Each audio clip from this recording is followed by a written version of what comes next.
Oui. Oui. Non. Oui.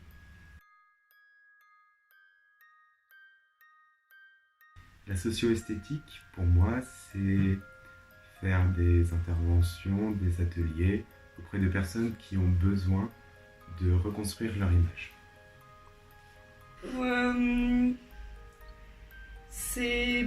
Je vais prendre une personne qui fait de la socio-esthétique. Donc c'est une personne, donc principalement des femmes envers une femme,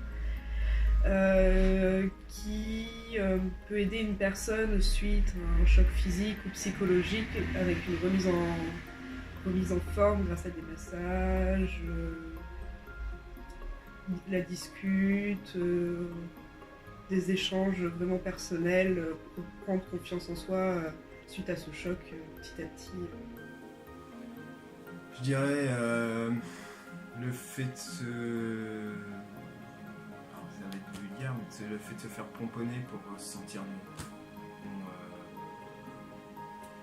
Qui ont une mauvaise image d'eux-mêmes, qui ont besoin d'être rassurés.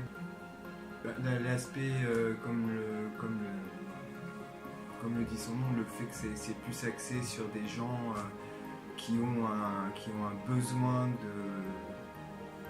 refléter une meilleure image pour se sentir mieux, alors que l'esthétique c'est plus se sentir beau pour être beau, quoi. Pour moi, c'est aider les femmes à retrouver une bonne image d'elles-mêmes à travers l'esthétisme. D'accord, tu penses que c'est juste pour les femmes?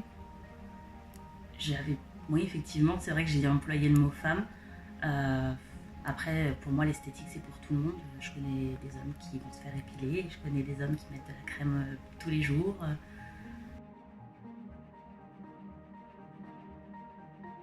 Je trouve que c'est utile, voire même nécessaire, surtout aujourd'hui où on culpabilise beaucoup les gens pour ce qu'ils sont, d'une manière générale.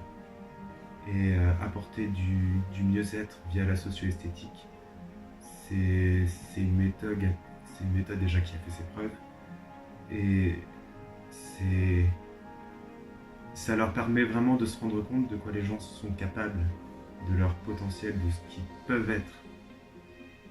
Je pense que c'est super intéressant parce qu'il y a beaucoup de suivi psychologique.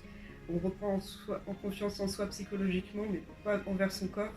Donc c'est super intéressant. Et puis même, ça pourrait être élargi parce que c'est souvent suite à un événement X ou Y.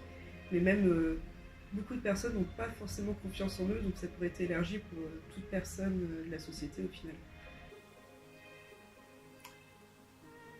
Que c'est nécessaire pour un certain type de patient, du coup, pour reprendre ton terme, ça peut être nécessaire parce que